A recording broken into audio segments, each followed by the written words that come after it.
the members present here. So we are starting with today's session, Plenary 4, which is Professional Development Strategies for Teaching, Teachers to Thrive in Changing Times. Good morning, distinguished speakers, moderator, delegates, and all the members present here.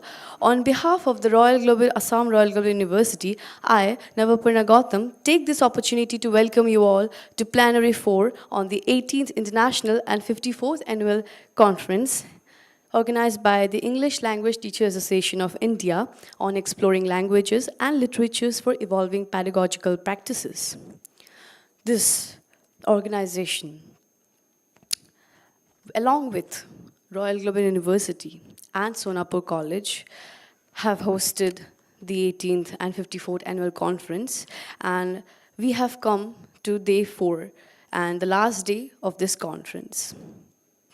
So this session will be having a speaker, our esteemed speaker, Professor Lakshman Nwali, President NELTA, Professor Department Language Education, Kathmandu University, Nepal.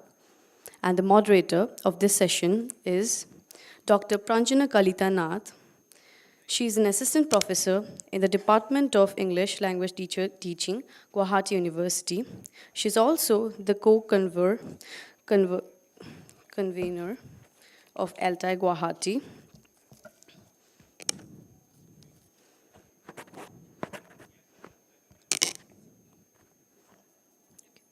Now, I would like to call Dr. Baishali Rajkwa ma'am to please come, and she will felicitate our today's speaker and moderator. So ma'am, Pranjana ma'am, and Lakshman sir, please come ahead. And I request our volunteers to come forward and felicitate sir and ma'am.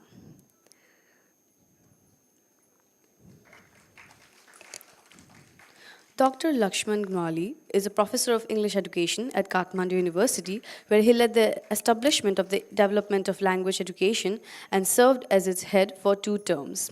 He played a pivotal role in the launching the university's master's, MPhil, and PhD programs in English language teaching education. In addition to his teaching and supervising graduate research, Dr. Gnwali contributes significantly to national education initiatives. He has published extensively, including research papers and book chapters on teacher, professional development, and language pedagogy. Dr. Pranjana Kalita Nath is an assistant professor in the Department of English Language Teaching at Guwahati University. She's also the co-convener of ELTAI Guwahati chapter.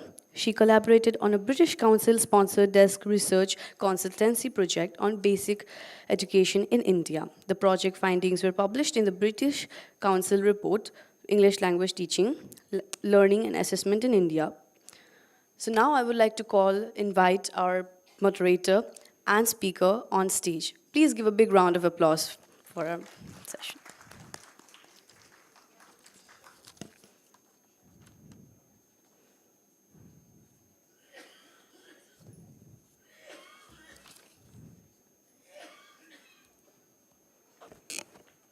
I would like to hand over the mic and the stage to our moderator for moderating this session, this Plenary 4, Professional Development Strategies for Teachers to Thrive in Challenging Themes. Thank you so much.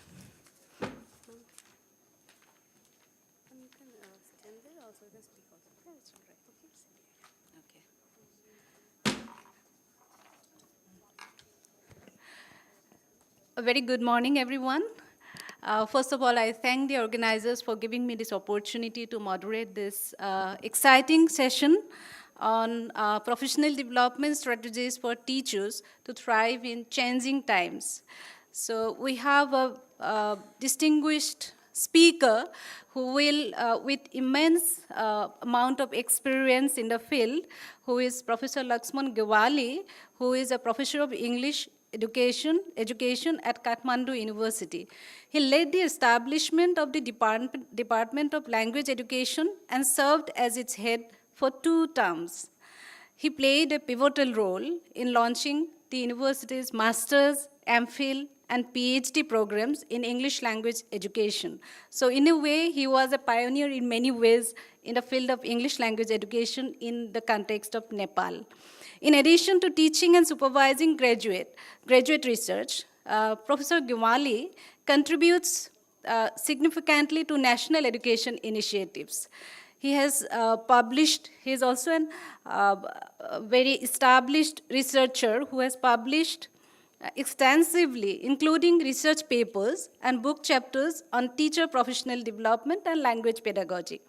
So he is the founding editor of Kathmandu University's Journal of Education and Research, and formerly served as the deputy editor-in-chief of the Journal of ELTAI.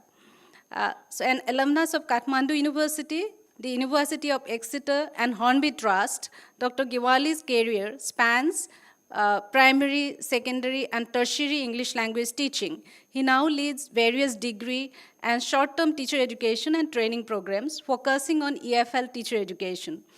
His contributions to the field include co-authoring EFL textbooks, designing English language courses for teachers, and producing research on ELT methodology, action research, and teacher networking.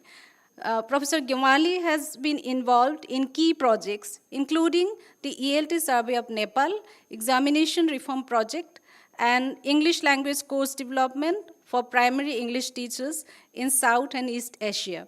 Actively engaged in the ELT community, he frequently travels within Nepal and internationally, delivering sessions at conferences and facilitating teacher professional development through publications and networking. He currently serves as the president of ELTAI.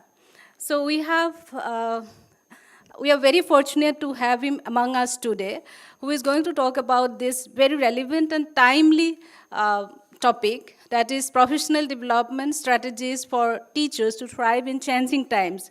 We, the teachers, be it novice or experienced, we have to cope with various challenges caused by different factors, be the advancements in the field of education or technology, be it a crisis like the pandemic, or the reality shock that new teachers experience while entering into the classroom for the first time. So we need to cope with different kind of challenges every day in the classroom situation. So I'm very happy that Professor Gimali is here today to talk about this very important topic and help us with some strategies or tips that we teachers can adopt for dealing with challenges like this. Thank you very much, sir. And it's my great privilege to invite you to deliver your speech. Please, sir.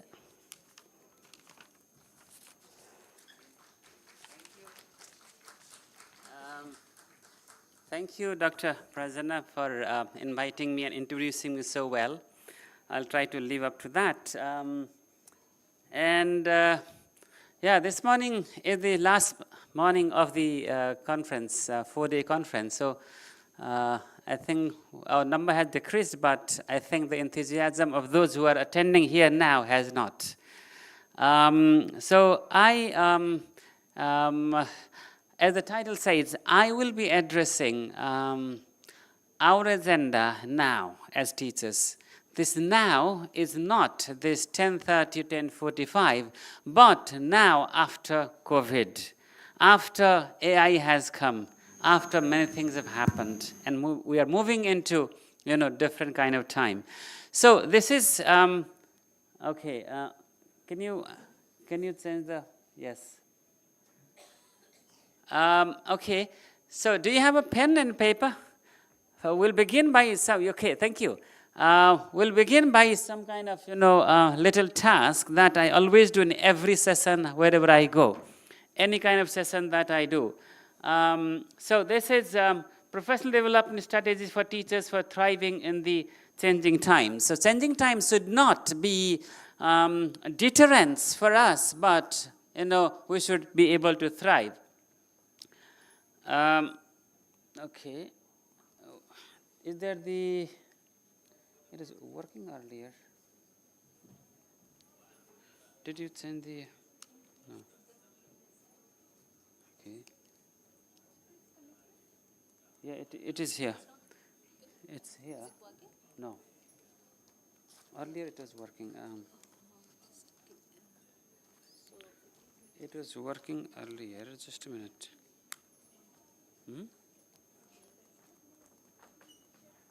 Is that? Sorry, sir. No, it worked. We tried earlier. No. Where's the pen drive? Check the pen drive. Take it out. Yeah. It's working? Yeah? No. Oh, yes. Can they do it manually if that's okay? Yes. Or it's working? Yes, they can. They can manually do, yes. Yes, please do manually.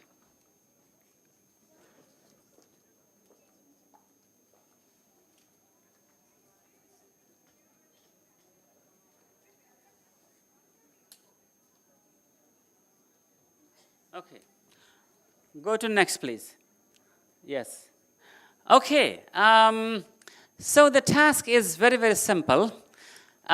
You draw small lines, 2 dashes, and then on the second dash, please write your first name, David, or whatever. And then on the left dash, you write an adjective that describes you and also begins with the same letter your name begins. And it must be an adjective in English. Is that clear? So what kind of David do we have? Dear or dangerous? Or didactic or dynamic? Dangerous. Ah, okay. Dynamic, okay. Destructive, okay. All right. Everybody, have you done that? Yes, good. Can somebody shout out their introduction like that? Oh, huh? Assertive Amin, okay. Huh? Okay. Yes. Assertive Amin, yes, great, great. Others? Okay, we'll continue that as we, as we go along. Now, let me briefly tell you where have I been from my early education. I have been to a school that was just a tree, under the tree, from grade 1 to 3. Okay? No school, no building.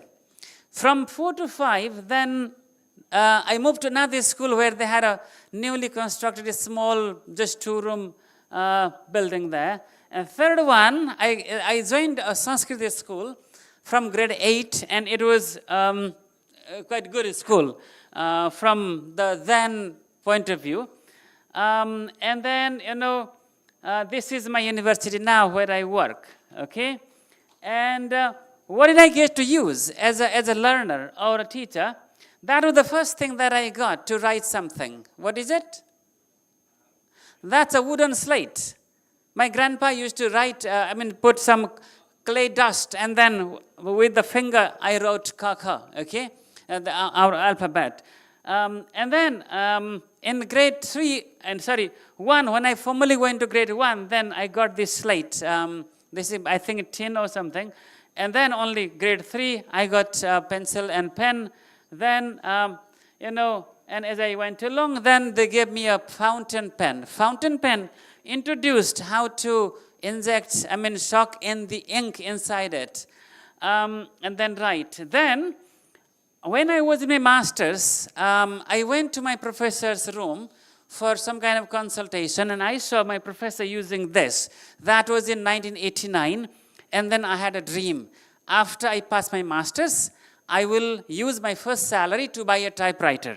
But when I finished my master's and went to this university, there I saw there was a machine that had similar function as typewriter, but a screen.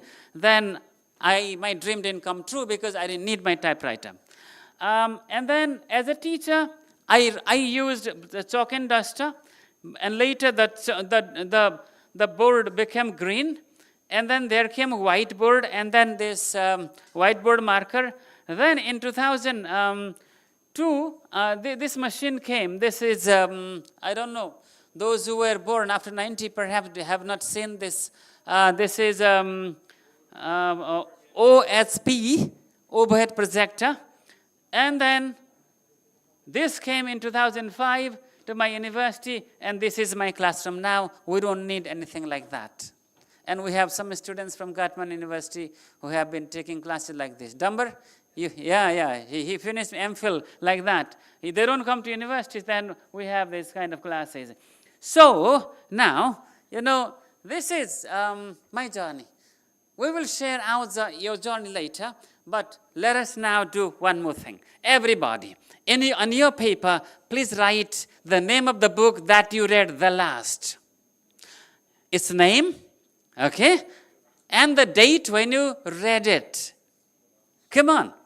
You write the name of the book that you read the last or currently you're reading, and you write the date when you finished it or you read it, you're reading it from when. Okay?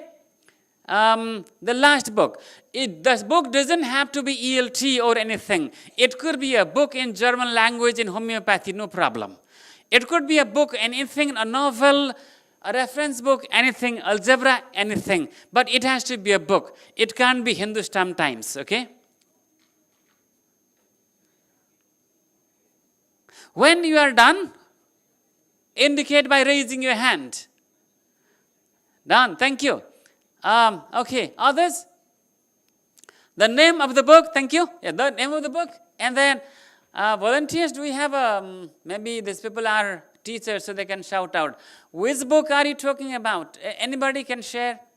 Anybody? The name and when you finished it. Okay. Come on.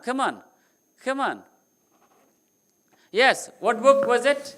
Lords of the Global Village. When did you finish it? 27th September. Okay, great, in September. Others? Others? Anybody would like to share? When did you read the last book?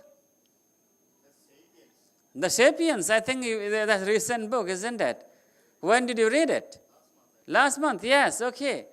Others? Yes?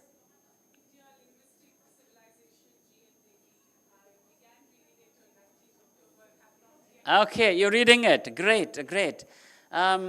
Maybe after that we need Nepal's linguistic diversity or geography, whatever. Yeah. Nepal is a small country, but we have 123 plus languages spoken, recorded. And then one language has only one speaker. He's old. When he dies, the language will go away forever. Okay, we can continue this. Focus. Huh? Focus by Daniel Goleman. Goleman, okay, Daniel Goleman. Then when did you read it? 1st September. Very good, thank you. Thank you so much for participating. Let's go on. Now, I am going to speak your pain and pleasure. As a teacher, you feel a gap now, okay? The gap is this. How you were taught as a student in school and college and how you have to teach or you are expected to teach now is not the same, is it? Is there a gap? Did you see my journey? Somebody who wrote in Slate has to teach online using Moodle. There is a big gap, okay? Because pedagogy and technology both change rapidly. And ELT is something, as Donald Britton wrote, ELT changes fast. Yesterday's orthodoxy becomes today's heresy. You had to do, now you can't do. You must not do, okay? Then how do we do it? See, today's pedagogy, just to name a few, learner differences. In our classroom, we may have a Hanuman and we may have a Srinivasan Ramanujan. How do we balance that? I guess you know these characters. Do you? Hanumanji, you know, he has a severe learning difficulty. He keeps forgetting what he knows and what he can do. He has to be reminded that he can fly to Lanka from Ayodhya. And Srinivasan Ramanujan knows nothing except mathematics, nothing else. He's ready to fail, but he will just go for mathematics. There are students in the class like that, Flip classroom. You don't give a lecture. You rather ask students to read or see a video at home, come to the class for a discussion, for a task. Critical thinking skills, Bloom's taxonomy or whatever, okay? And then project-based learning, alternative assessment, integrated curriculum, ICT in education, AI has come, so many things. Anybody, can you share if any item is very unfamiliar to you? Anybody? There's nothing wrong, you'll not fail. Or do you think you have been practicing all of them? Practicing all of them? Okay? Anybody has something that you haven't seen it, heard it or practiced it? Anyone? Come on, don't feel shy. Alternative assessment is not pen and paper test. You can test a student by the way they speak in the class. You can test them through project report. You can just have a conversation and then test them. You don't have to give the mainstream assessment. We do it. Like in my master's and MPhil and PhD, in July, when I gave examination, what I did? I set questions and I gave them 24-hour time. I sent them the questions to home via email or via Moodle. They wrote anything they wanted. They could explore anything, but they must have citations. Then later they said 24 hours is not enough for an examination. That is alternative, okay? And then, yes, then how do we keep up with the pace? So that's a big deal, So what are the teachers' agenda now? Perhaps these are your agenda. Let us see how to be ready to organize teaching learning activities for the time we are in. Is that your agenda? Is that your agenda? Do you keep asking yourself these questions? Come on. Why don't you just say yes or no? Why are you sitting there just like that? Do you want students like this or you want to participate? Is this your agenda or not? See, this is our agenda. How do I fit? By the time I go back to my university next, my university may have adopted something else. I have to be ready. What are the strategies for my learning? Not for my teaching only, for my learning. That's the agenda. And what are the opportunities for my learning? Where can I learn? How can I learn? Are these agenda new? Not really. The teachers used to ask these questions before. And are there different avenues? Yes, of course. Not like before. Okay? When I began teaching, I didn't have any resource except the textbook I was teaching and some bazaar notes, cheap bazaar notes that I could see. But if I had them in my room, then I wouldn't be considered a good teacher. I was using bazaar notes. Except that there was nothing I could get the help from. Online opportunities make a difference. Now AI opportunities. ChatGPT is something. I think after this, there's a discussion going on. ChatGPT or something is a facilitator or a disrupting agent. Okay. So let me show you some more visuals of pedagogies. So all learners learn differently. They might be visual learners, auditory learners, kinesthetic learners, some other learners, fast learners, average learners, slow learners, or this MI, multiple intelligence theory has some more 9 or 11 types of learners there. And this is the traditional learner. You give a lecture in the class and homework later, and then that is, at home, the lecture students will watch, and then classroom is a discussion only. Critical learning, critical thinking skills, say, this is the Bloom's revised taxonomy. This is not original one. You begin from remembering, understanding, go up to applying, analyzing, evaluating, and creating. The upper 3 are higher order thinking, and lower 3 are lower order thinking. Then, I did test a few times with the examination questions teachers asked nationally and also in local schools. Then I found out that most questions, 80% plus grades, marks, are covered by the lower, lower order thinking skills, and only few are higher order thinking skills, but they are just creating only, and they are impossible to be answered in the exam hall. And then project-based learning, students do the projects. See, alternate assessment is so many options there. And then there is a MOOC. That's a pedagogy. What's a MOOC? Can you shout out the full form? Is there, yes? Okay. Massive open online course. Why is it massive?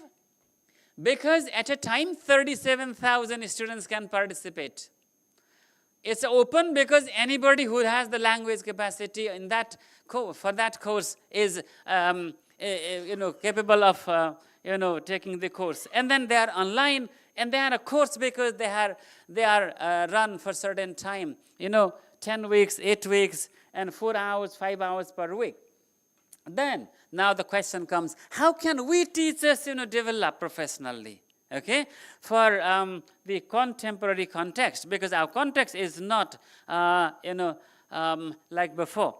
The novel, The English Teacher, by Akinarayan, yes, begins with a scene in which the British principal, the white man in India, is scolding all the staff because they were spelling the word honor without you. Okay? Now, we have a different story. Let us see how we can be ready to answer such stiff, principles in our schools there. One is simple, reading. Why I asked you to write the name of the last book is, many teachers don't read, but they complain that children don't read because of the mobile phone. And I have asked this question to my participants, and then some said, I have read Munamadan. Munamadan is a drama written some 50 years ago, and these people give a date. At one point somebody said they read it 30 years ago. Then what did you teach in 30 years? No, I've been teaching. Okay, God bless you. That's what I said. Okay? So reading. But what do we read? Do you have a library like this in your home? No, you don't need. If you have, that's good, but you don't need. So what do you read? Can you name a book that teachers must read? Teachers must read. I have some books, most of them from India, I guess. That one. How many of you have read this book? Raise your hand. If you did not read this book, you did not live more than half of your life. This man was a very good friend of Mahatma Gandhi. He lived in Gujarat, and he wrote this book not as a fiction, but his memoir, how he taught just 1 year. Because his head teacher gave him time only 1 year. They didn't trust him that he would be able to use progressive education in the classroom, and he proved it. Read it. It's freely available online, PDF. If you just type this, there's nothing that will come like in Google, only this book. Okay? The first language was Gujarati, and then it has been translated, I don't know how many languages in Nepal. It has already sold 30,000 copies in Nepali. Okay? Teacher Man, Frank McCourt, another book about teaching and teachers, pain. Dead Poet Society was a book, but now it's a movie as well. How many of you have seen this movie? You've seen this movie. Please see this movie. You will, I think, how many of you know Robin Williams? You know? He is the hero. Unfortunately, he made a bad decision. Okay. My Fair Lady is a play, but the original book is Pygmalion. Read it. And then To Serve with Love. if your students are unruly, very bad, undisciplined, watch this movie or read this book, then you will know that your children are really, really great. Okay? Or if you want something local, then watch Hichki, Rani Mukherjee. Okay? And The King's Speech. You know, that's another movie you can see.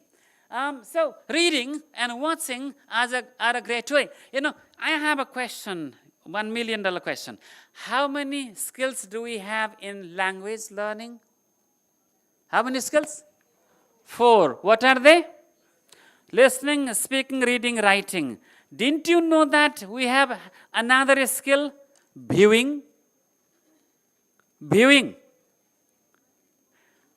When you have a movie, what do you do? Listen, read, speak, write? No, you view it.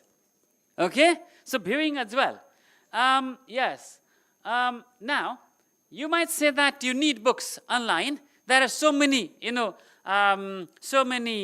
books available. Like this one.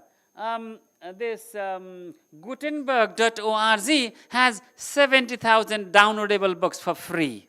This is American portal. And all the books are copyleft. Do you know copyleft? Do you know copyright? Then what is copyleft? Huh? Anybody can print it and sell it, let alone read it, okay? And then this Goodreads, you can read and then post. And in Nepal, we have this Nepzol info. In India, so many. I often visit Sodh Ganga. I mean, if you know that, Sodh Ganga. Huh? Please visit, okay? And for kids, we have reading rockets or things, there are so many things. And then there is this International Reading Association. International Extensive Reading Association, mainly from South Asia, Southeast Asia, Thailand and Indonesia and those places. And this is a conference organized by ELTAI. Are you a member? Non-members, raise your hand. Non-members. Please take membership. Where is the secretary, Xavier? Is he here around? Soon, okay. Please, okay, please. You take membership because when you... Huh? Oh, Ram, okay. You have something to collect money and give them membership. Because we are a community of practice of ELT. And if we belong formally to this community, then we can learn better. We have more information. How did you come to this conference? Because somebody told you. Why? Because somebody belonged to ELTAI. Now, if that person didn't belong to ELTAI, they wouldn't tell you. We wouldn't be here. Sanghe Sakti Kalo Yuge. In Kali Yuga, power lies where? In organizations. I came here as a president of an ELTA because I am a president there.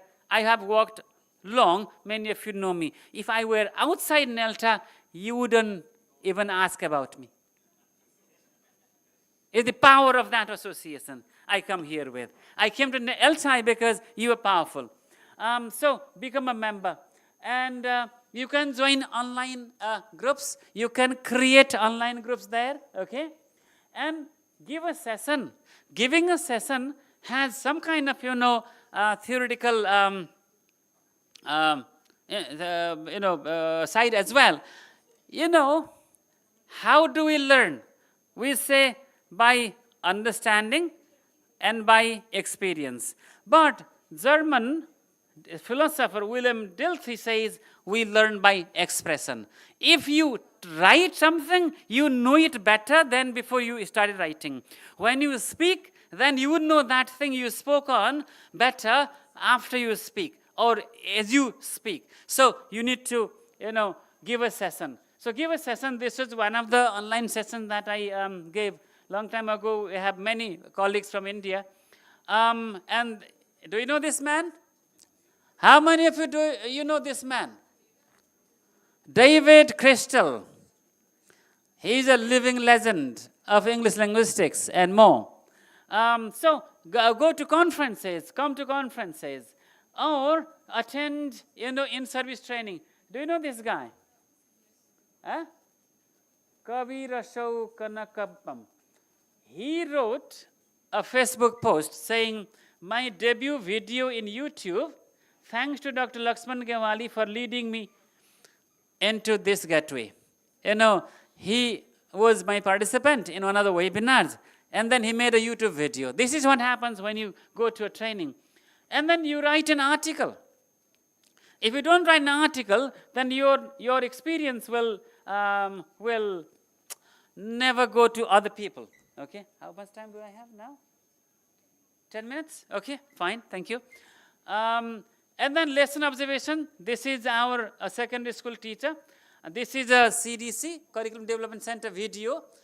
He taught this lesson, and other teachers watch his video and learn from it. You can do it. I guess NCERT also has videos like that. Do you have sample class videos, model class videos? NCERT.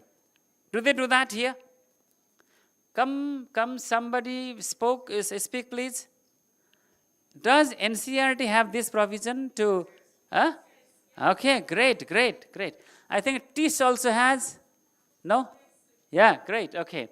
And then this I think, because I've already got a time card, so this is a small portion from Dead Poet Society, in which what's his name, Pickering, Dr. Pickering? Yes, so he shows how to teach by climbing on the bench, okay? You watch it.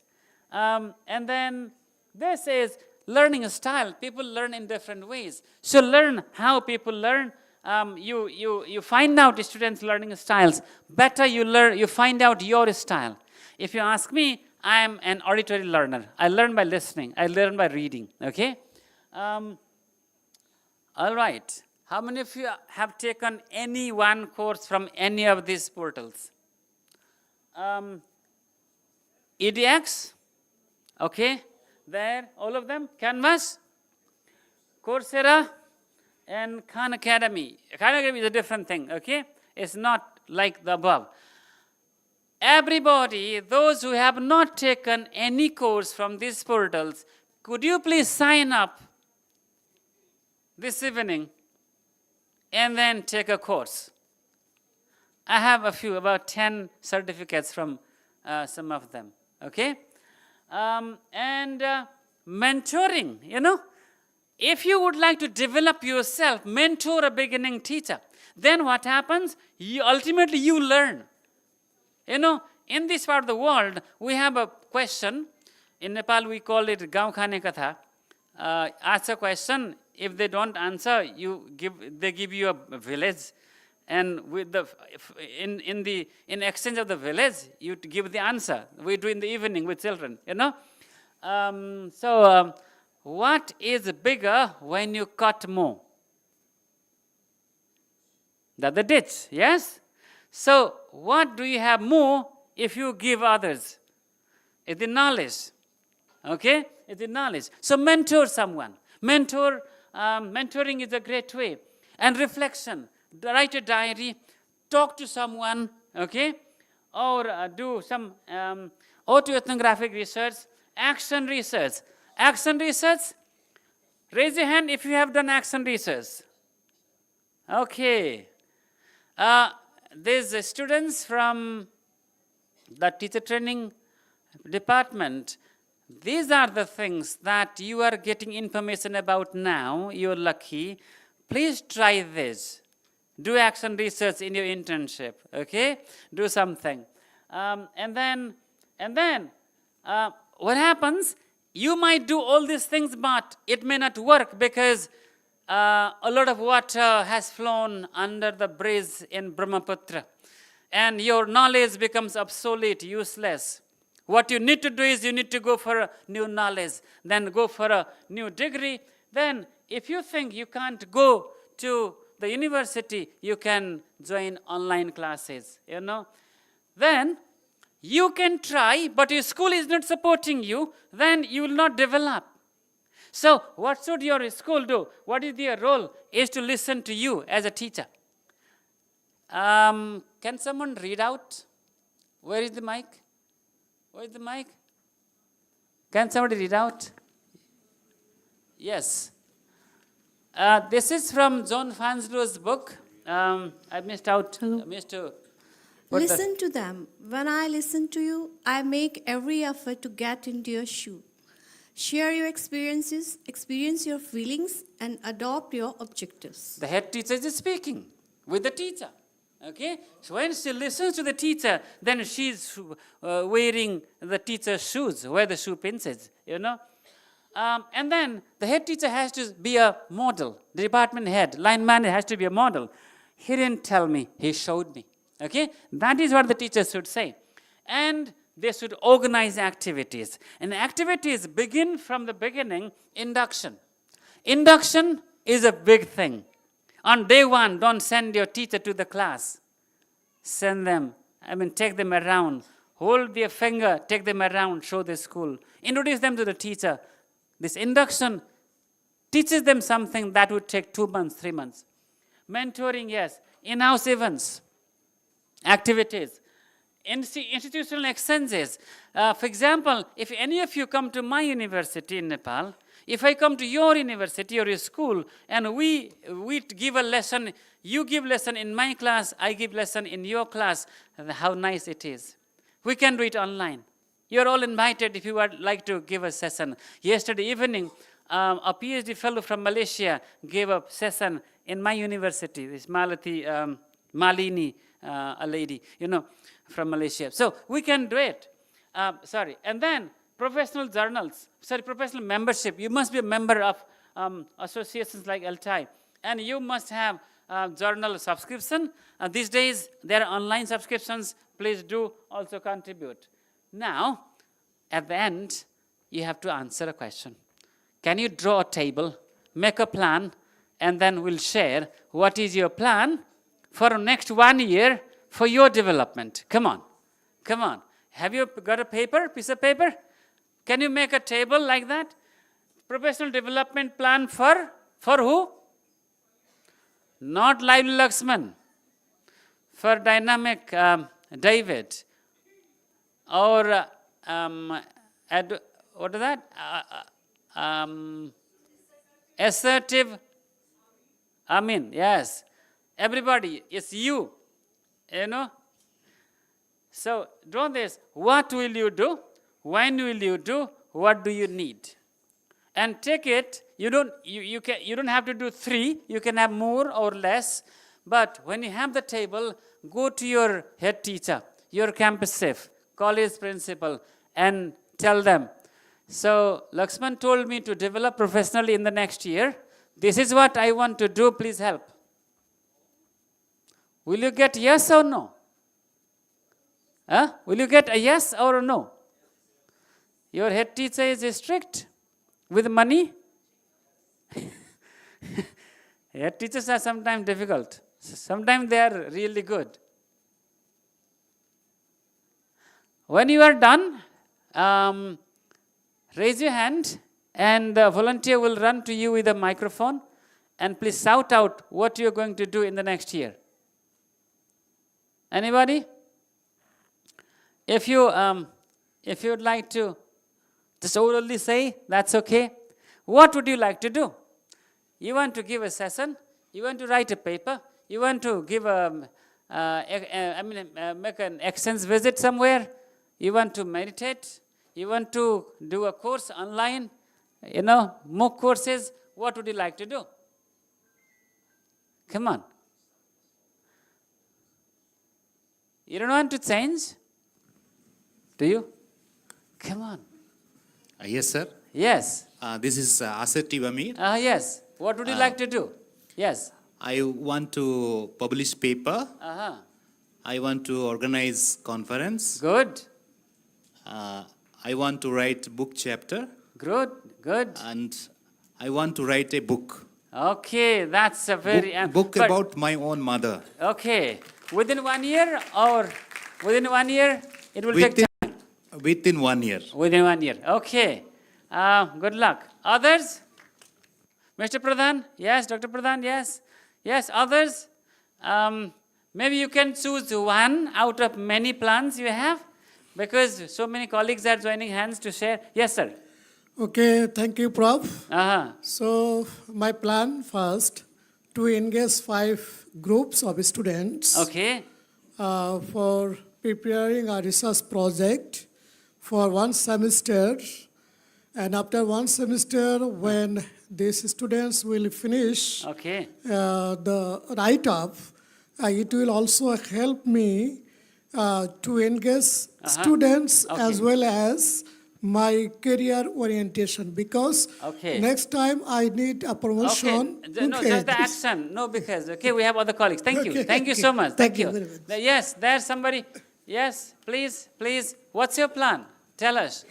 Good Within morning, 1 sir. year, what would you like to do? Yeah, so I'm Darshana Goswami from Nalbari College, from the Department of English. I'm planning to translate William Dalrymple's book, Nine Lives, Okay. In Search of the Sacred in Modern India, into my own language, Assamese. I have already started it. Okay, but, great. By, That's by a great... 2025, I want to finish it. Thank you, sir.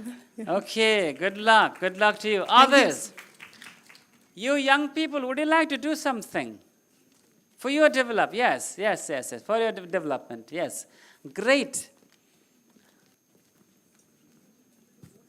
So, my name is Archita and I am from Guwahati University. I'm doing my PhD research, so for the next 1 year, I want to publish my papers, like at least 2 papers in the coming years. Send 1 paper to Nelta Journal, okay? Sure, sir. Okay? Thank you, sir. All right, thank you. Others? Yes, there at the back. Now, share if you have some other plan. Other means some different plan. Yes. Hello, sir. My name is Hosia from Manipur University. For the next 1 year, I would like to finish my thesis, if possible. And another years, I've been collecting folk songs in my language. Which language? Mar language. Okay. And I want to translate that into English and publish it. Very good. That's a good service to your community, that language community. Others? Anybody else? What's your plan in the next year? And if we meet here like this in ELTAI conference, you should be reporting. Okay? All right. I think that was great. Thank you for so actively participating. If you say, I must change because time is changing, you will be in the flow. But if you stand and watch the river flow, either the river will, sweep you in the flow, or maybe you'll be left out. So you better swim with your plan, so you can cross the river on your own pace. Okay? Thank you. Thank you, ELTAI, for inviting me. And thank you, Royal Global University, and also Sonapur College. Yesterday we were there. I was doing a session on learning difficulties, Learning difficulty is a big difficult issue to deal with. I did that. So please come to Nelta for your development again, across border Nepal. I've got information about the conference. I'll share that maybe after lunch. See me around. I'll see you around. Thank you so much. Thank you.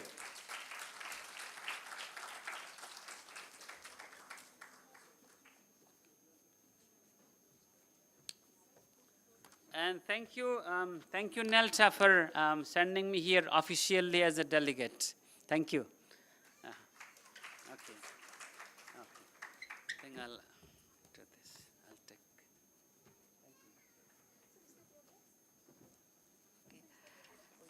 Thank you, Professor Giwali, for this very interesting and engaging session. I'm sure everyone in this hall could connect to every idea that Professor Giwali was sharing, and he not only gave us some strategies. The strategies that he shared were not just some ready-made strategies, and he actually did much more than that. He showed us he informed us about some sources that we can utilize for developing, for professional development, and also the path, the routes that everyone can take for utilizing the sources. Thank you for urging everyone, for motivating everyone, for coming up with own professional development plan. I'm sure this is going to benefit both novice and experienced teachers in this room, in this hall. Thank you very much for this engaging discussion. And since we don't have any time left for discussion now, I'd like to request the audience to have any discussion that they want to have with the speaker during the break today. So thank you very much. With this, I'd like to wrap up this plenary session and hand it over to Navaparna for any kind of announcement or anything. Thank you. Thank you so much, Pranjana ma'am. She has beautifully moderated the plenary 4 session today. This was the first plenary session of the day. We have one more plenary session after lunch. So I request all of you to be present in our last plenary session too.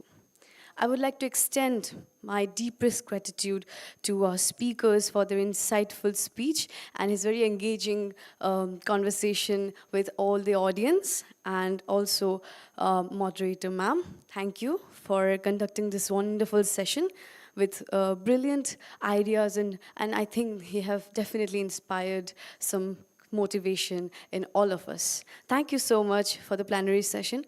Next up, we have the roundtable discussion within 10 minutes. So I request all of you to be seated in the auditorium. After that, we'll have our lunch from 12:30 to 1:30. After lunch, there is the valedictory ceremony, which will conclude all the 4 days of the ELTAI conference. So I request all of you to be seated and to come back to auditorium for all the sessions.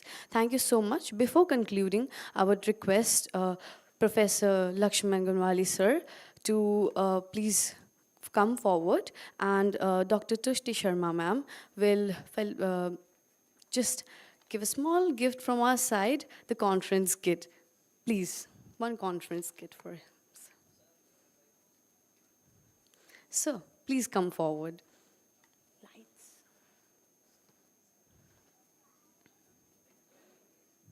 Thank you so much, Lakshman sir and Tushti ma'am, for this wonderful session, and Pranjana ma'am for moderating this session. I hope you all have enjoyed the session. Next, we have the roundtable discussion. So the arrangement will take in 5 minutes, and I request all of you to be seated. Thank you so much.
Hello, everyone. Before starting the roundtable discussion, I would like to invite Dr. Tushti Sharma ma'am, to come forward and present the certificates for the plenary 4 to Professor Lakshman Gunwali sir and Pranjana ma'am. Ma'am, so please come forward. We'll have the certificate now.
Good morning, distinguished guests, esteemed speakers, professors, and all the members present here. It is my pleasure to welcome you all again to the Assam Royal Global University on Day 4 of 26 October 2024 in the 18th International and 54th Annual ELTAI Conference, organized by the English Language Teacher Association of India and hosted jointly by the Assam Royal Global University and Sonapur College, Assam. I, Idausila Hege, will be your host for this prestigious roundtable discussion, which will focus on AI and emerging technologies, catalyzed or disruptors, a subject that is both pertinent and thought-provoking in our field. We are delighted to have a distinguished panel of speakers and experts who have come with a wealth of knowledge to engage in a meaningful discussion. For felicitation, I would like to request Dr. Tushti Sharma to felicitate our moderator, Dr. Anusha Ramanathan, Assistant Professor, Center of Excellence in Teacher Education, Tata Institute of Social Science, Mumbai. Dr. Anusha Ramanathan leads English teacher professional development and coordinates the academic aspect of this and MOOCs.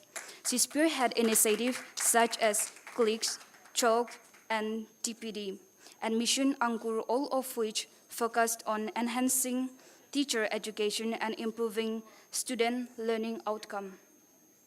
I request Dr. Anusha Ramanathan to please join on the stage.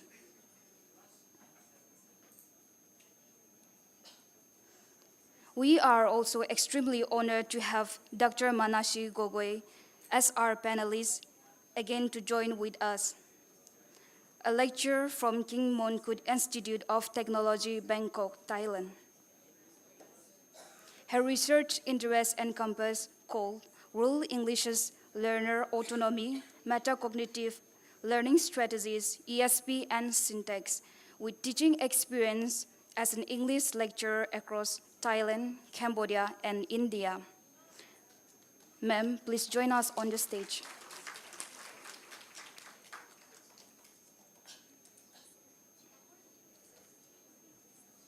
We are also honored to have Dr. Pradhan Mabab Ibn Siraj, Associate Professor. Ma'am, please join us on the stage.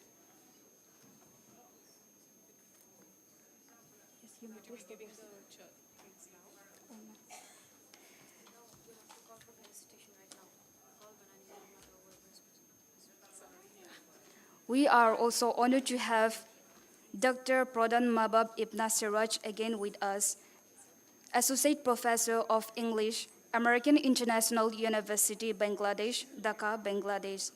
He was awarded the Best Postgraduate Students Award for his outstanding research contribution with 56 published research and 215 review manuscripts, an active member of the review and editorial boards of 14 Scopus and web of a science index journal.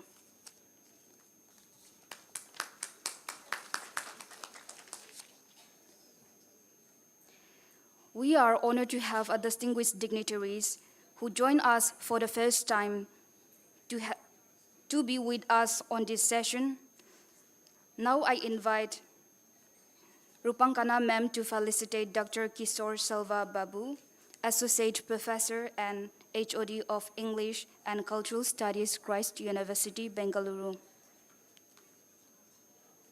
He holds a PhD in English language teaching from Madurai Kamaraj University and a master's degree jointly from the American College, Madurai, and Appalachian State University, North Carolina, USA.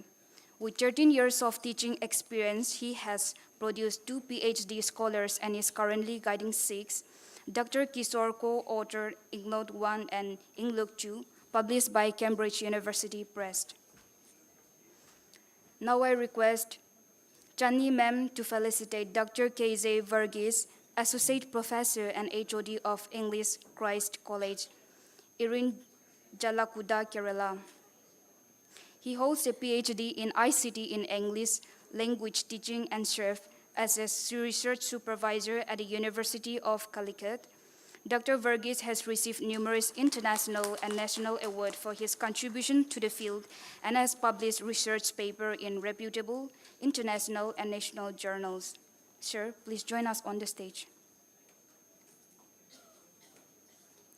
Now, I would like to request Sir Ayushman to felicitate Dr. D. Pravin Sem, Assistant Professor of English, Sri Shiva Subramanian Nadar College of Engineering, Chennai. He holds a PhD from Anna University and MPhil from Bharati Dasan University and postgraduate certification from Evloing University, Hyderabad. Dr. D. Pravin Sem specialized in asynchronous e-learning material production and eco-criticism.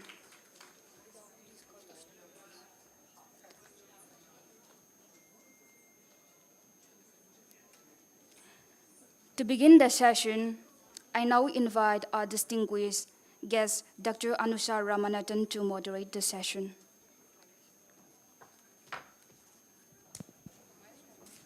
Hi, everyone, and nice to see, as Dr. Lakshman said, the ones who are remaining are enthusiastic.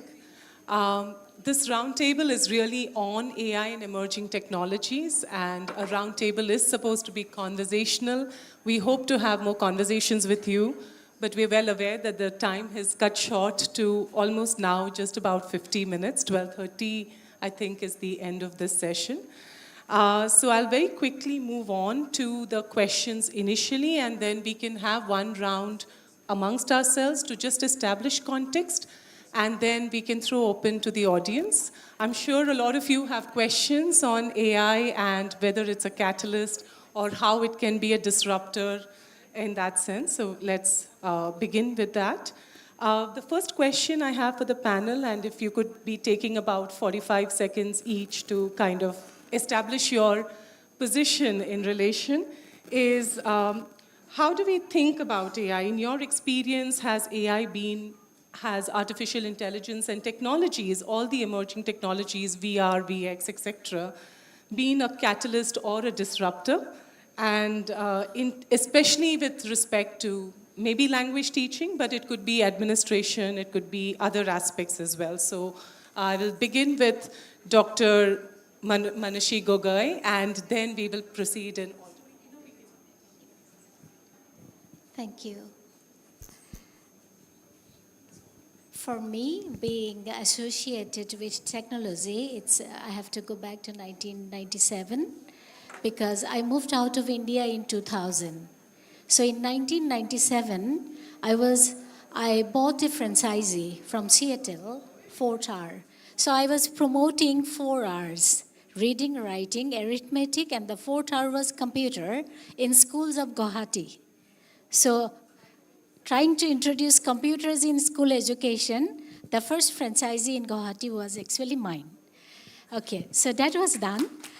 And then I had to move out because of my husband's job to different countries. I got opportunity to work in different countries. But with AI, if we are very focused with AI, I worked with King Mongkut's Institute of Technology, Lat Krabang, Bangkok. I came to Thailand in 2010. And Thailand moved into, not just Thailand, ASEAN community. ASEAN Economic Community was formed in 2015. In those countries, it is economy-based. So when I joined the university, the technology university, we had to always promote government's policies. We have to. It's not separate. So the government decided we promote S-curve industries, the automation, all industries. And the curriculum, students' entrance exam to the university, to technology universities, also exit exams. I happen to design the entrance exam question papers, also the exit exam question papers. And those industries, how it is related to economy. I'm an English teacher by profession. I have 2 masters from University of Delhi in 1992 and 94. I did 2 masters before I was 24, actually. So I did linguistics and English literature. And because of my linguistics background, I learned computational linguistics. My advanced syntax was my specialization, and my teacher was Noam Chomsky's PhD student. So I had the opportunity to learn things that came much later. How a programming is done, tokenization, the syntactic inputs to a robotic program, I learned in 1993, 94. So when I started teaching, and my students, they make robots.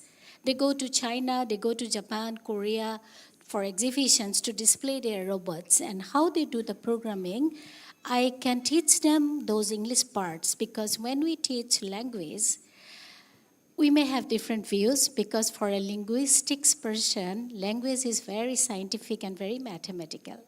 So how the tokenization is done, how the programs are done, how robots are taught grammar, these are based on very syntactic analysis.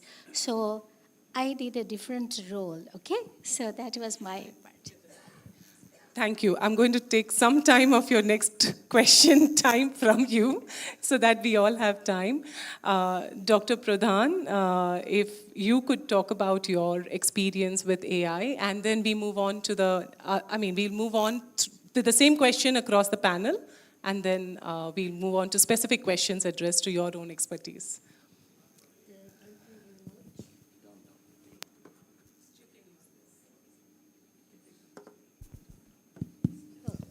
Fine.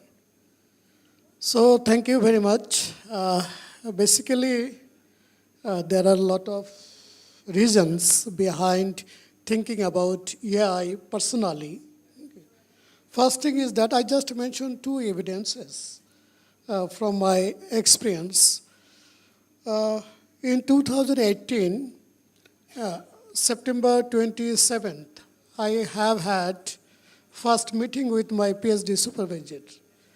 And I told her that one day we don't need any more building for teaching. My supervisor was surprised during the time. How can? Okay, unusual thinking. Okay. But just soon after finishing my first defense in 2020, maybe February 17 or 16, as soon as I have finished, after 3 days, Malaysia were under closed down due to COVID-19. Okay. And soon after another 2 months, they have started online classes. Okay. They introduced new apps, and with these apps, they connected their students and started their study. And my supervisor texted me, "Oh, now I am feeling your concepts coming into true."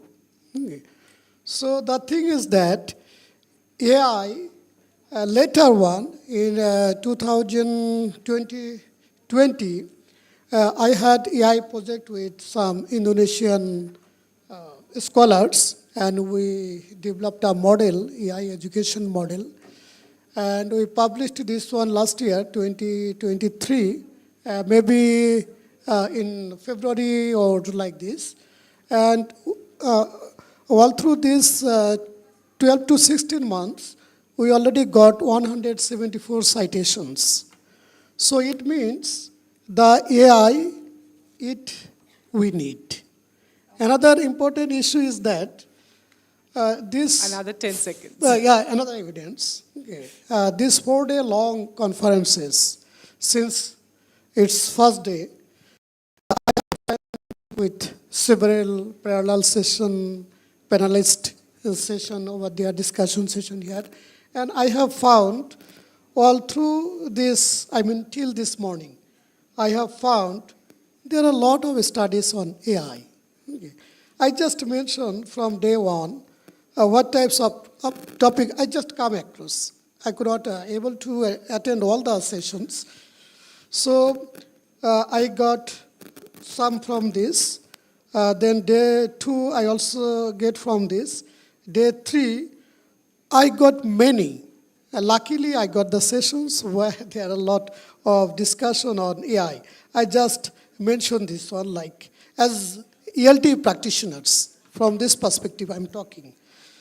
AI for communicative competence was discussed, AI for authentic materials discussed, AI for pragmatic competence discussed, a lot of AI apps like spelling, replica, lyric, AI for feedback, AI for conversational practice, AI for autonomous, so lot. Yeah. I could not finish this. So I found a lot of AI within our field. So I could not able to say no or against this one. So it has, I think, good number of catalyst rule.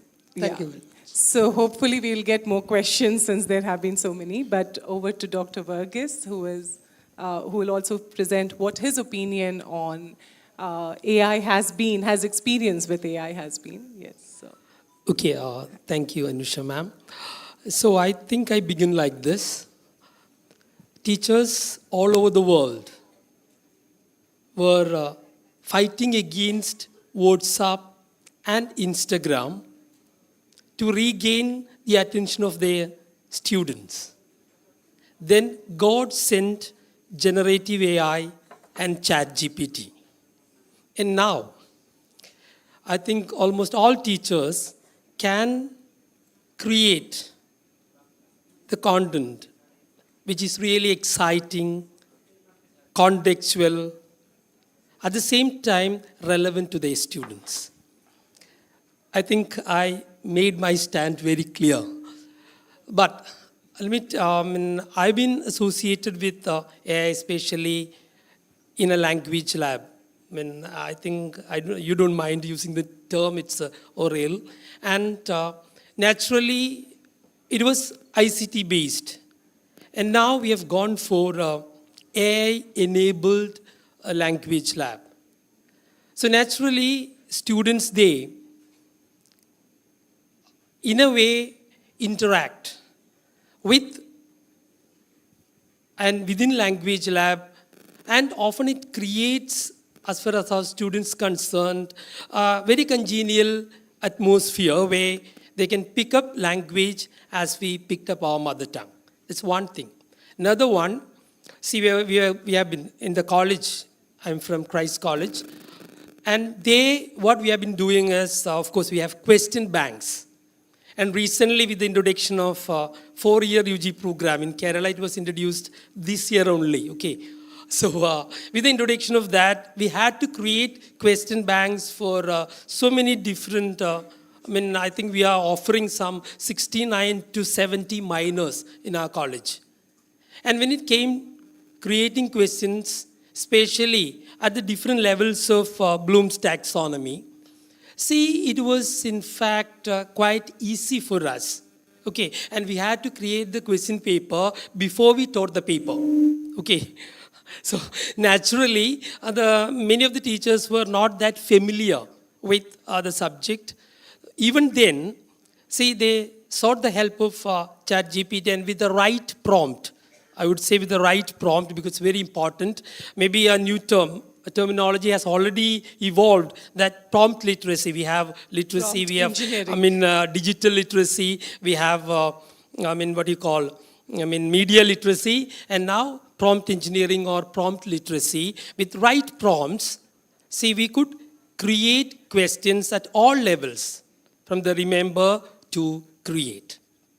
So naturally, I'm for ChatGPT, especially with my experience and the experience of my colleagues with it. Okay, thank you.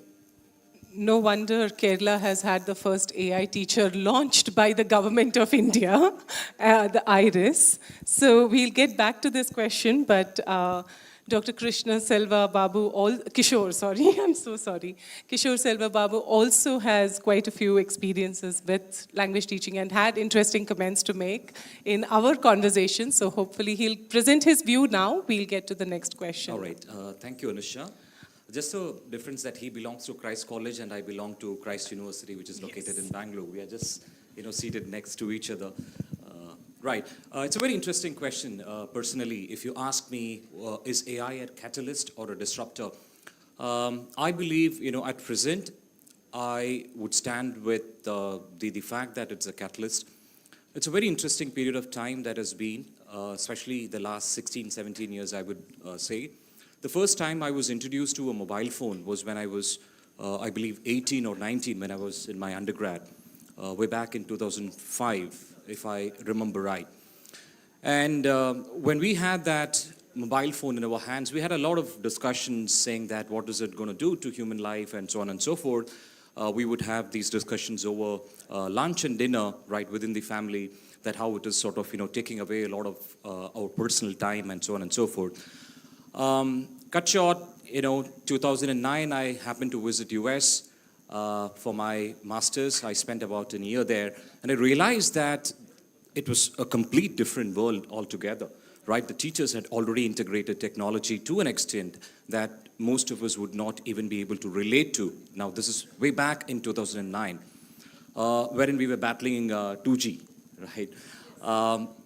YouTube was a distant dream. If you had to Google and search for some answers or information, it was not that easy. So what I realized back then is that technology is not going to stop, right? Human beings might want to sort of delay or deny, saying that this cannot take away, or this cannot sort of be an aid, or this cannot replace us. But I realized that scientists are not going to stop with their research. And all that we are trying to talk about today, from ChatGPT, generative AI, and whatever right context that we would want to set, is a product of these scientists, right? You like it or not, it's going to be there. If you're able to adapt to it, it'll be fantastic. If not, I believe it's going to be a huge disruptor, right? So that's my stand. Thank you.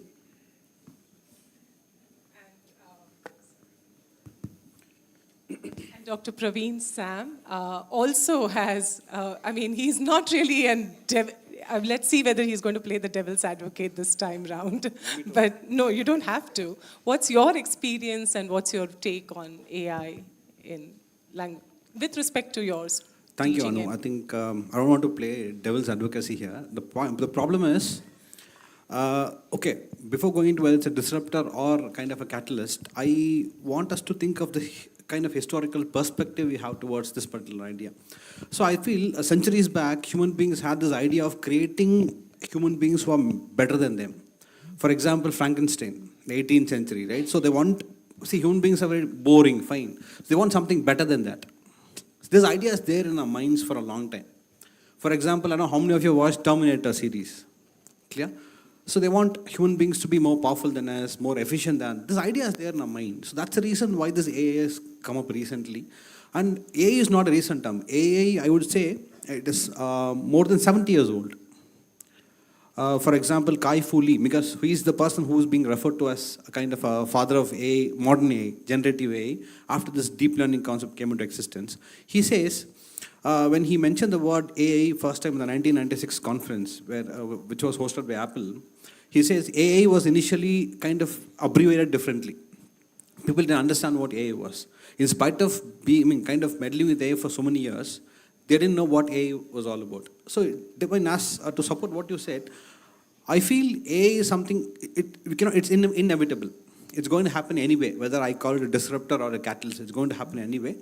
It is our responsibility to understand it first. I think we all are meddling with ChatGPT. I think that's a commonly used term now in the context of AI. But AI, ChatGPT is one of the tools, kind of a platforms of AI, that's it. AI, for example, we have Siri. iPhone users will know Siri, Alexa. So they all are different forms of AI used for different purposes. So ChatGPT is kind of, it's an information portal where you get information, that's it. Maybe, I would like to end with one point, I know I'm exceeding time. There's something called Amara theory. I don't know how many of you know Amara's theory, which states that we have the tendency of, when something new comes up, be it technology or anything, when something, we only talk about the recent implications and what is happening now. I think this theory advocates, we need to go a little beyond this. Maybe see the futuristic kind of stand of these be it AI or whatever. I think we need to see, instead of saying, okay, how our children learn and other things, how is learning going to be in the future? So AI is actually, if you're going to say AI is a learning tool, how it is going to be in the future? I think that should be our focus now. I think that will give us more kind of time and scope to understand and research this particular one. I think that's my stand. Thank you. Thank you. Obviously, when we are educators and we are very passionate about this topic, so we will spend a little bit more time. I will try and play the devil's advocate, but if you have questions, keep them ready. We will have one more round of questions per person, and then you can please ask your questions. So hopefully at least the last 15 minutes can be left for that. So the next 15 minutes we will cover across the 5. That should give you enough time to answer these. I'll start with Dr. Manashi Gogoi. And since you spoke about the fact that you've been using AI since 1980s, very interesting that some of us, I think, were not even born then, and many in the audience definitely not. What is your understanding and take on enhanced, personalized, inclusive learning experience that now AI commands?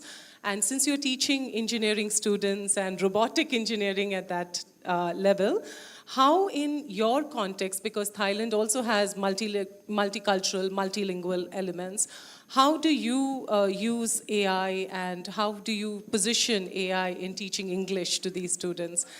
And what are the primary kind of disruptions, if there are any, that you have seen in this? Okay, it will be like extemper. So I will start with one disruption, okay?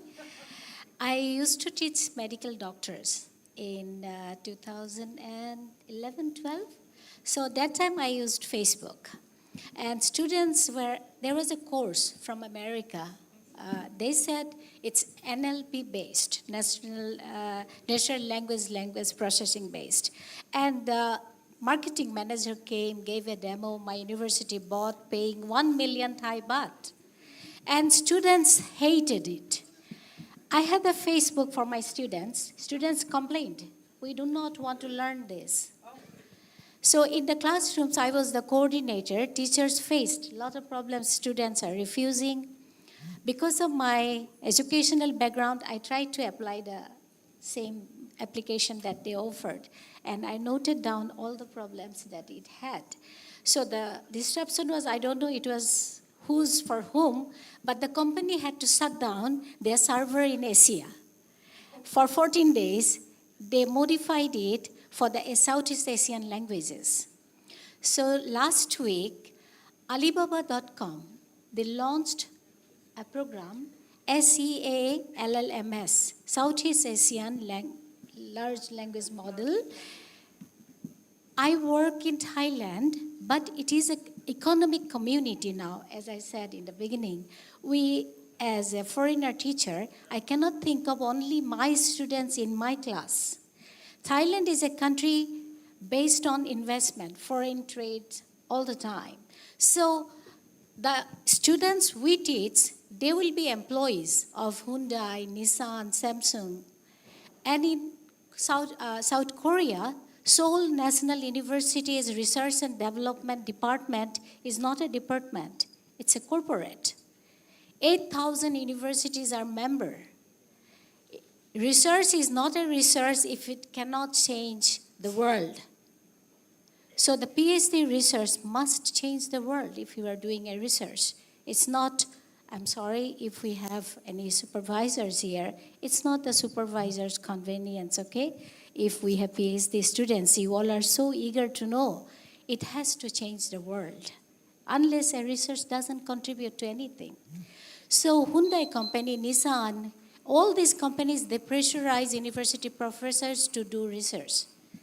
So the first thing, I had a MOU contract done with my students was from LG company for making air purifier in Thailand. Students were suffering, we were suffering, the air pollution was too high. We had to wear masks even before COVID came because of pollution. AI is there. But the disruptive side is different because it's not the AI and robotics students I see.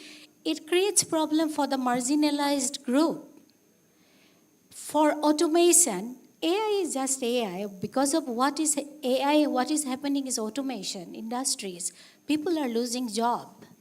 Who are losing more jobs? Mostly women. But for 5 women lost job, only 1 is being created. There will be jobs, 60% of the kids who are now school students, the jobs that they are going to do, those jobs do not exist now. We are not being able to imagine the jobs that they will have to do. So our students have to be able to ready for next 25 years, 30 years when they will be serving the world, at least they should be skilled. So that is why we have to do a different way, not just language or what is this good or bad. That we have no time to think about that. Industries are coming, we need to prepare students for that. Japan is clear. We do not have budget for teaching Japanese or English. Thai students get more salary if they know Korean or Chinese or Japanese, not English. English is only for front office in the hotel. So they learn Korean, they learn Japanese, they learn Chinese. Our job is to make them being able to present in international forum conferences, not for being able to speak like a British or an American. That's not the purpose, not at all. So these are clear for China, for Korea, for Japan, and we use AI for that, for equity actually.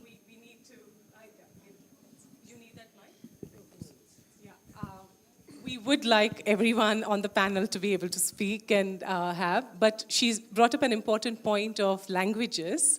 And in a country like Bangladesh and India as well, there is a lot of different languages, and of course English is sometimes considered predominant. How has your experience been in terms of AI being used to teach in using this multicultural context and language? Okay, thank you very much.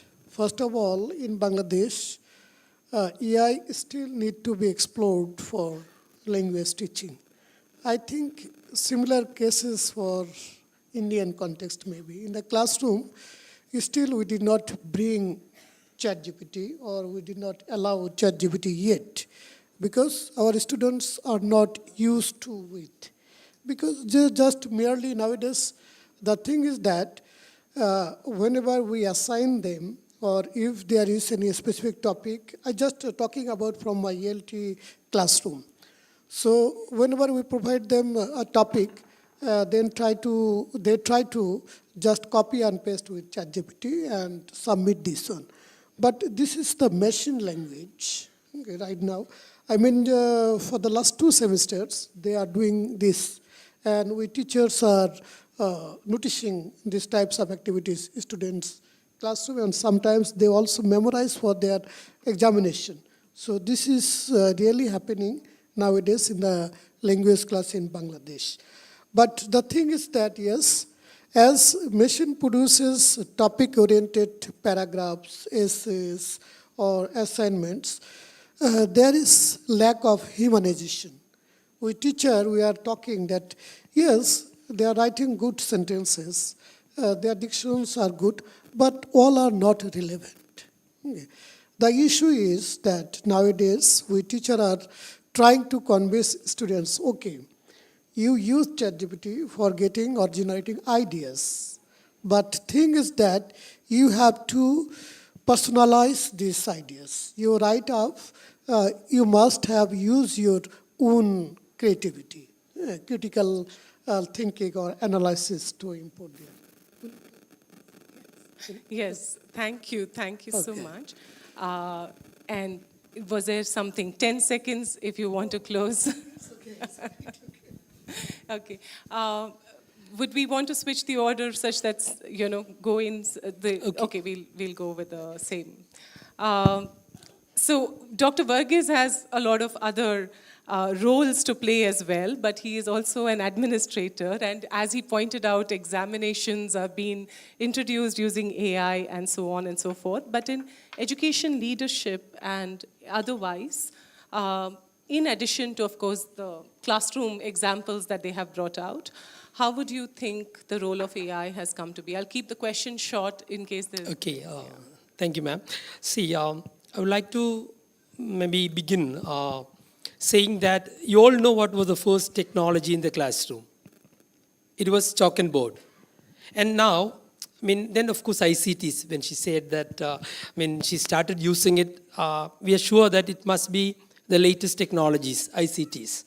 And as we all know, all educational agencies to a certain extent was trying very hard to put this into our head, our teacher's head. And I think we were a bit slow in going with the latest technologies as teachers. But our students, let me call them digital natives. Our students are digital natives, and we cannot teach them as we were taught. So there is a big difference coming up. And at least a few of us are digital immigrants. So naturally, we may find it a bit difficult sometimes to engage them because they are really vibrant. See, I've done my PhD related to the latest technologies and English language teaching. And why I came to that is just because I read a book titled Children's Machine by William Peppard, where he speaks of 3 groups of professionals traveling 100 years into future to see how things have changed with their profession. They are medical surgeons, then bankers and teachers. See, medical surgeons, when they entered the operating room or the operating theater, naturally they were wonderstruck. They couldn't do anything because all were electronic gadgets. And bankers too. And while they were traveling itself, they were quite, embarrassed seeing people collecting money from the roadside or ATM machine. But when teachers, they say, entered the classroom, they were quite comfortable. The same desks, same benches, The blackboard might have changed into a whiteboard or a green board. But things have changed a lot. And I would say, that's all to a certain extent because of COVID. See, if I were to be asked who, in fact, introduced digital transformation, digital transformation of education, it's 100% COVID. Not our educational agencies. But whatever we were practicing during COVID is staying, okay? It stays. And we are continuing with all these webinars and things like that, okay? So now, next, as he said, it's AI. But even when we come to AI, let me tell you, see, as she asked, for administration. We are using it for examination, right? We are using it profusely for the question banks. And generative AI, I would like to make a point. See, generative AI, there was a recent discussion and whether there'll be plagiarism and things like that. Of course, the ethical side is a bit, let me tell you, it's ambiguous. More clarity is needed. But at the same time, see, when we use AI to generate something, as he said, I think there is a bit of creativity there. There's a lot of difference between AI and the Google search. We all know. See, it just gives you facts. But AI never gives you facts. Suppose you generate something with AI and test for plagiarism. I'm sure that 100% it won't show. Because AI-generated material is no one's. So I would like to stress that point of prompt. Now, the literacy of prompting and the way to prompt. See, and if our students develop that prompt engineering or prompt literacy, I think it would take a different turn altogether. And it works 100% as a catalyst, as a tool. Okay, that's what I want to mention. Apparently the panel is very focused on being a catalyst. So we have Dr. Kishore, and I am very sorry for the mistake. But Kishore, what you have spoken about the fact that, it is a catalyst, but what does it catalyze towards? And are there strategies that you use, and humanities especially, which focus on how AI can be utilized? And you can build on something that the panel has spoken. Yeah. And, Thank you, Anusha. I hope I get 2 minutes, right? Yes. Yeah, I'll try and keep that short. Now, to begin with, most of us have this question, what is ethical, right? What is ethical today might not be ethical tomorrow. So the question of ethics is always changing. It is jumping from one post to another in terms of understanding what is the truth. There is no ultimate truth, right? So you keep conquering the truth and you say what you believed in some time back is not true. I'll quickly take you through a couple of stages of AI so that we realize the importance of AI. Especially because we are language and literature teachers and we somehow do not want to know what is happening in the field of science and technology. The first stage of artificial intelligence is called artificial narrow intelligence, which is called weak AI. Remember, we are in weak AI and we are still debating, will it take away our lives, right? And when I say weak AI, it is all voice assisted. Somebody spoke about Siri, somebody spoke about Alexa. I think Sam had spoken about it. Now that is where we are, wherein it is able to think, respond to you, right? Giving you basic information. The next stage is artificial general intelligence, right? So when it happens, it is going to be a strong AI. It will be able to think for itself. And mind you, we have already moved closer to strong AI, wherein tools like ChatGPT and others are able to sort of think for itself, right? And the third stage is artificial superintelligence, wherein technology itself can solve complex problems of the world, right? So we are going to be, it's in a hypothetical, sort of a situation today, but we are definitely going to move there, right? As students of literature and language, we all believe in, imagination, creating a dreamy, kind of a world. That we all sort of, like to. Sam also mentioned about, robots and other things. We all know Isaac Asimov. We all know, a lot of us who have written about things that is not possible today, right? And these are the contexts that are being set, and maybe after 20, 30 years, these things come into the picture. Quickly, taking you through this idea of, what we are doing at the university, at Christ University, Bangalore, is that we are planning to be, starting a particular course on MA in English with Artificial Intelligence, which is an intersection of literary and cultural analysis with ethical discourses, right, which will be focusing on the skill sets to do with multimodal communication, computational linguistics, ethical reasoning, and information evaluation, right, with coupling up with problem solving. So this is in the Board of Studies. We'll be launching it next year. I'll just take 30 more seconds just to sort of, build on what, Dr. Verghese just mentioned. My PhD research was on technology, integration in language teaching. I finished my PhD in 2017. Today I feel stupid. When I look at my thesis, there is nothing that is relevant today. So imagine just in a span of about 7 years, if technology can change, imagine we are moving closer to a stage wherein maybe in the next 5 years things are going to change. I'll just leave you with one. Do we have one more round wherein we have?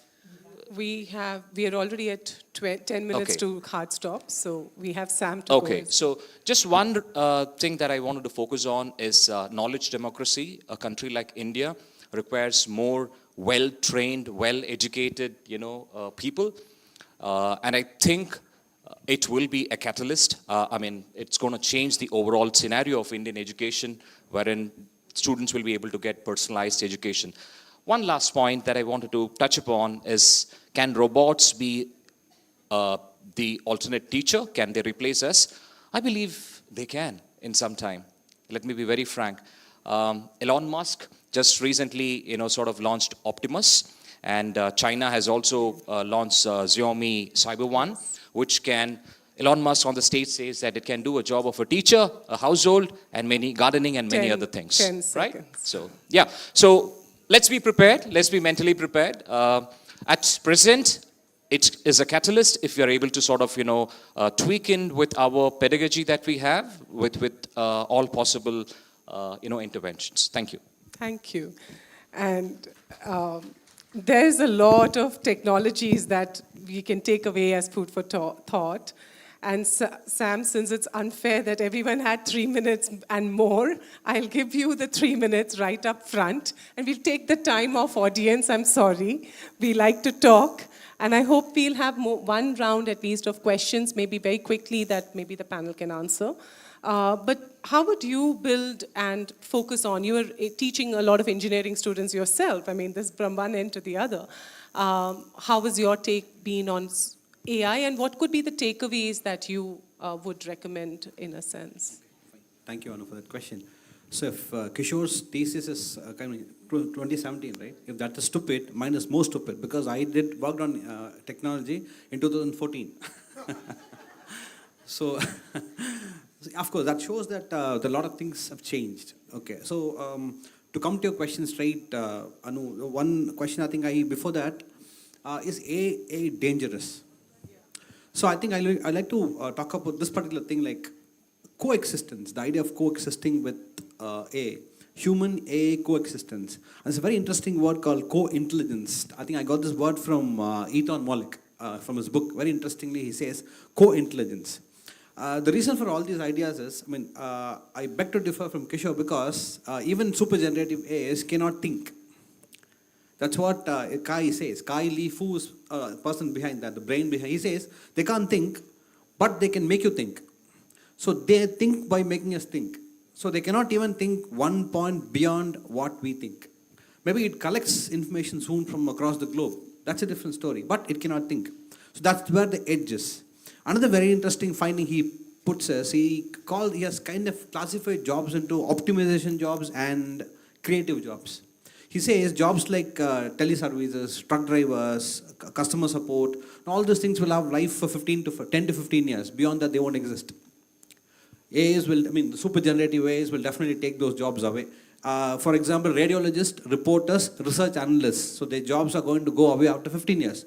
findings by he has research, kind of findings for all these things. He says jobs of a CEO, economist, they are safe because AI cannot do that. AI can assist them, but they cannot take their jobs away. And very interestingly, he says a columnist, a writer, scientist, and an artist, they are safe. AI cannot do anything in these lines. And again, the question which I put to myself is, I'm a teacher. I don't belong anywhere here. We are teachers, but very interestingly it says, AI can optimize and not create.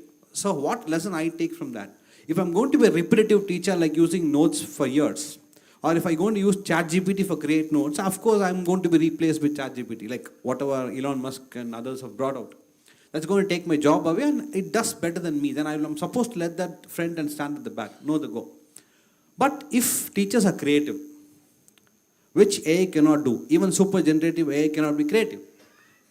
Clear? It doesn't know what a teacher has in mind. This creativity is where we have an edge. Maybe we can be teachers kind of untouched by AI. We can always keep them as a supplementary tool in our classes. Maybe she asked the question like what I do in the class, right? Because when I give an assignment, they write using AI.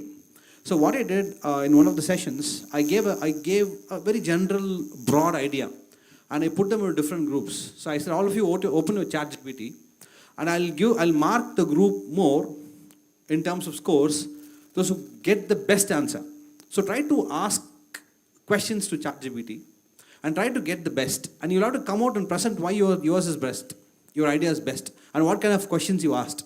So what I did, the group, I think it gave them 15-20 minutes, and each group came and projected their ChatGPT window, and I saw the phenomenal questions they have created. So it's about asking good questions. Only then ChatGPT can work.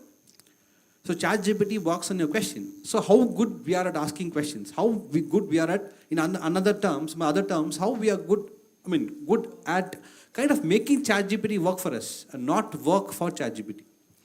Okay. So that's where I think we have an edge as teachers. Okay. So you have 1 more minute? 30 seconds. 30 seconds. Okay, this point. We always okay. speak more than we... No, one thing, see, one good thing about ChatGPT, AI, maybe in the industry, in a larger sense, maybe, of course, in engineering colleges also, there's something called 996 jobs. What are they? Anybody? 996? And now we are moving towards 997. 9 to 9, 6 days a week. That is 996 jobs. 9 to 9, 7 days a week. That is what? The recent kind of, and Kai Lee clearly puts, okay, if AI is kind of implemented logically, we can stay with 996 jobs, and there will be no need to move from 997 jobs. So it's with us. So if you can work for 9 from morning till 9 in the evening for 7 days, yeah, you can say no to AI. We'll do all the work. Fine, I'll do all the work. I don't mind working on the 7th day also. But if I think, okay, 7th day is mine, I should know how to make use of, I should know, as people, we should know how to make AI work for us. And that's where the difference is all about. Thank you, Anu. Thanks. I think some of the points, there are a lot of takeaways, and I'm sure there are a lot of people who want to really have more questions. But we have a hard stop because we have a tight schedule. It's at 12:28 already. So if there are questions, these are the panelists you can really reach out to during lunchtime and ask. But if we can have just 2 questions very quickly, the mic has to go around. But even if without the mic, if you can ask from there, I'm sure we can hear it and we can speak it out. So you had a question?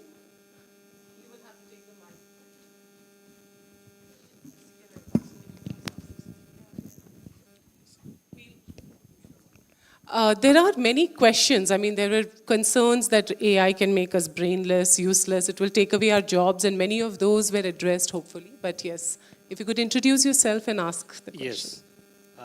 I'm Prakash Arich, working as a school teacher in Karnataka. I have been using ChatGPT and AI in my classroom. But as panelists said, my question is, what are the challenges for the researchers, young researchers especially, who would like to continue with their research opting for AI in their studies? Anybody can answer. Yeah. I will also We'll have that. If there is any other question, we can also take that so that we can answer them together. In the meantime, they can think, yes, there is one person at the back. Yeah. With due permission for Research. the moderator. What is the possibility for research? I'm Dr. Sanjeev Kumar Goswami, Associate Professor, Kamrup College, Samanta. Thank you. As we heard the panelists, on esteemed panelists, we have got their point that they are focusing on that AI will be a catalyst, Yes. mostly. But not much programs have been discussed about disruptors. But I believe that when we talk about AI, artificial intelligence, it is only based on computer programming and algorithms. So when you talk about algorithm and computer programming, they actually imitate only human intelligence. AI itself is not, AI depends on human intelligence. So the question is not even discussed that whether AI can take away our jobs. When computer came first, same question came. But I believe that never AI will replace a human intelligence. But my point, the question, particular question to the panelists is, sir, madam, madam, you see that when we talk about AI, for resourceful person, it is a catalyst, I believe. And those who depend only on AI, for them they are disruptors. So what your stand on that? What is your take on that? Yeah, I think that was largely what they said, Yeah. but yes. Okay, that's- what you said is true, sir. That's it. Okay, whatever technology, of course, we have 30 the seconds. latest technologies. AI is the latest now. So usually we have, I would say a successful implementation of AI in education, in English language teaching. See, it doesn't depend on softwares or hardwares, but instead human way. And this human way, in fact, is the individual teacher's capacity to plan around AI, what he has to teach. Okay, and then naturally we can make use of the pedagogical uses of AI there. So it's naturally, and again, replacement. As he said, I too agree with you. We are not going to be replaced, I'm sure. But instead, maybe I would like to put it like this. AI won't replace teachers, but teachers who know AI may replace teachers who don't. That's it. Thank you. Okay. Oh, that's a good point to make. I'll just Kishore. answer Sir's question because he brought in the very interesting concept called algorithm. Yes. And if we understand algorithm, as someone who has a little bit of interest in science and If you can also club research into it. Yeah, I will answer that question a little later. So what does algorithm mean? 2 minutes. I'm not going to give a lecture on algorithm, but then what does ChatGPT do? It uses the algorithm. Let's say, for example, you take a particular video from YouTube and you put it there and ask it to generate questions based on, whatever level, right? It takes your timestamp. The algorithm there functions in the timestamp, right? So it has one correspondence between the time when a particular word was used, right? And it analyzes it and brings out a question out of it, right? One. Number two, can we all be programmed? If you ask me, we can. The reason is we all think in a similar pattern. What I think, if somebody can sort of sit with me for a week or 10 days or whatever, I can easily be programmed. I can't think different. I can't think like Dr. Verghese. I can't think like Dr. Sam. Neither can Dr. Sam think like me. But if I can package him, Dr. Sam is this, Dr. Verghese is this, right? Going beyond that becomes a little problematic.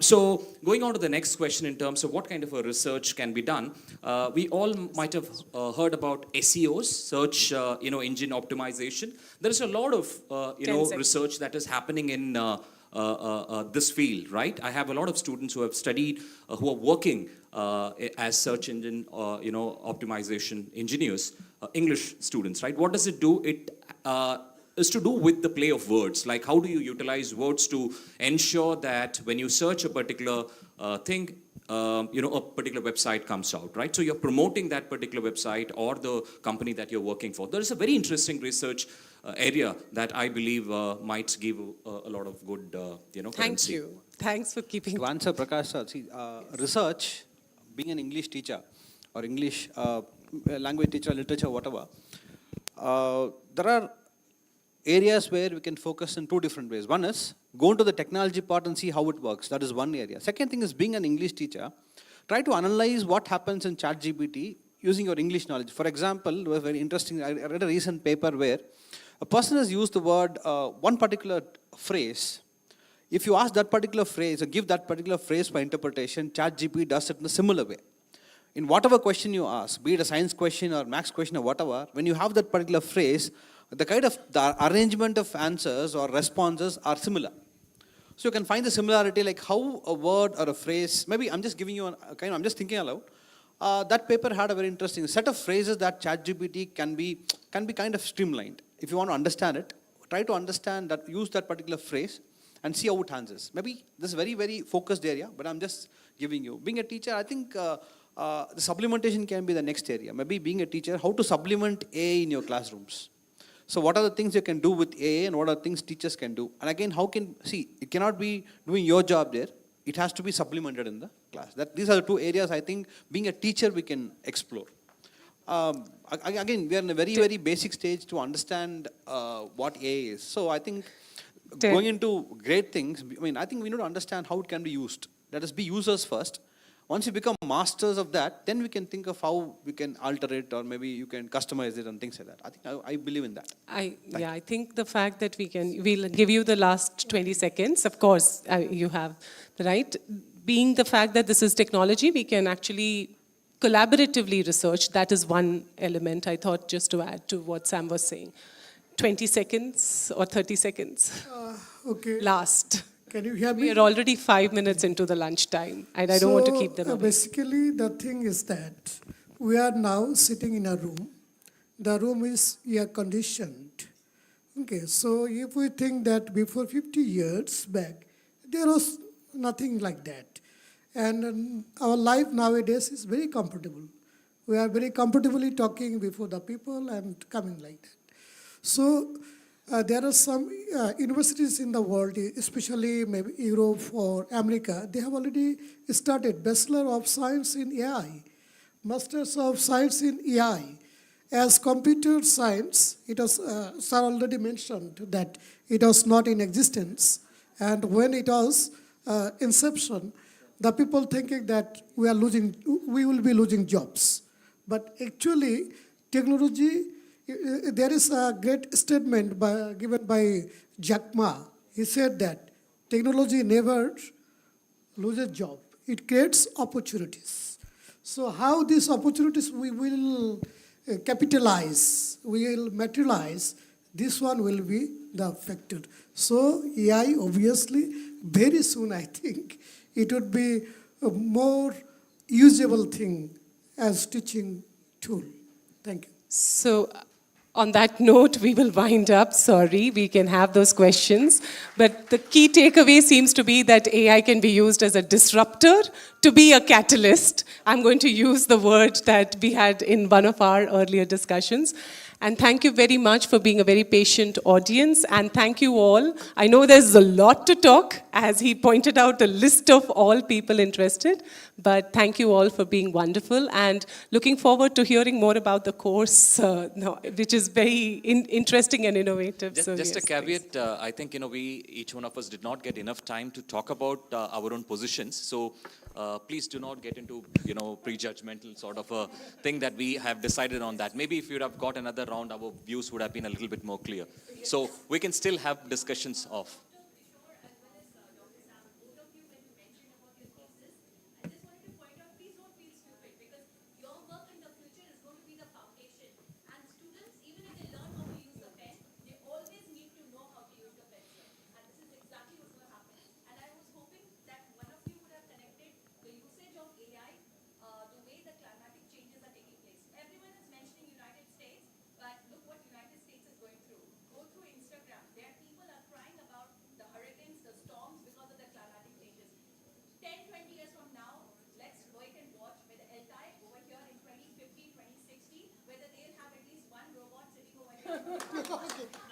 Okay.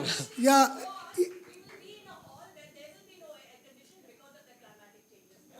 No.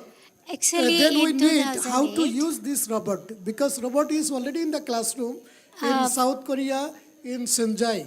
Okay, already in classroom. Because Mr. Pradhan has mentioned about South Korea. In 2008, I went to a classroom in South Korea. They had a robot who could teach the students 50 languages, not just English. It was 2008. So we are talking about English now.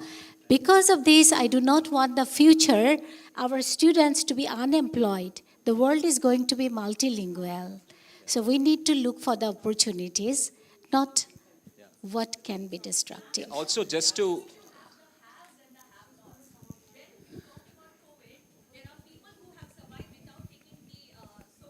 vaccine. Yeah, I, after. I think we can continue some of this discussion over lunch because we have a very hard stop Thank at you. 1:30. There are announcements to make. These are important announcements for you all. I just want to say thank you very much as a concluding remark. Yes, please, Thank you for the your- panelists, please sit. The panelists, please continue to be on stage. Yeah, Thank you for your thoughtful ideas, your insight and perspective enlightened and made a significant impact on AI and emerging technologies, catalyst or disruptor. As we conclude this session, we are excited to move forward with the aspiration that you have outlined. Before this, I would like to invite Dr. Tusti Sharma to present the certificate as an appreciation to our moderator and panelists for the roundtable discussion.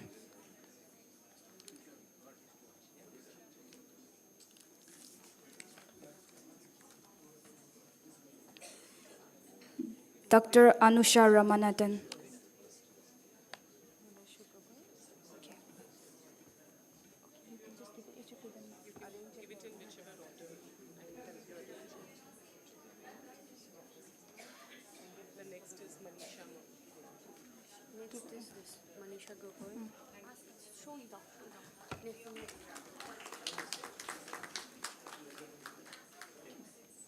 Dr. Manashi Gogoi.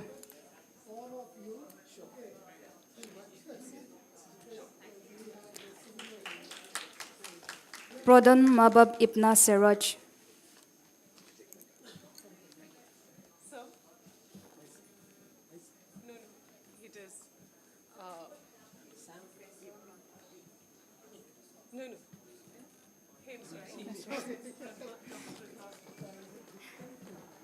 The next one is Verghese.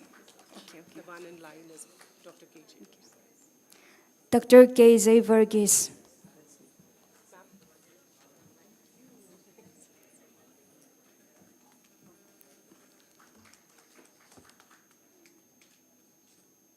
Dr. Kishore Selva Babu.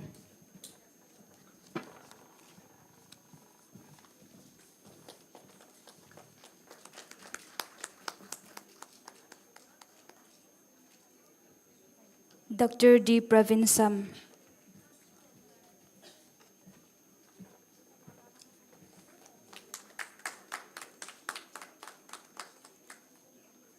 Thank you.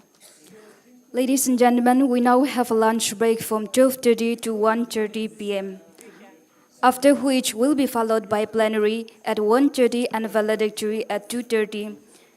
We invite our esteemed guests and speaker to proceed to the dining area where a delightful array of culinary delights await you. Thank you once again for joining us with your inspiring words and wealth of knowledge and making our event a success. Have a great day.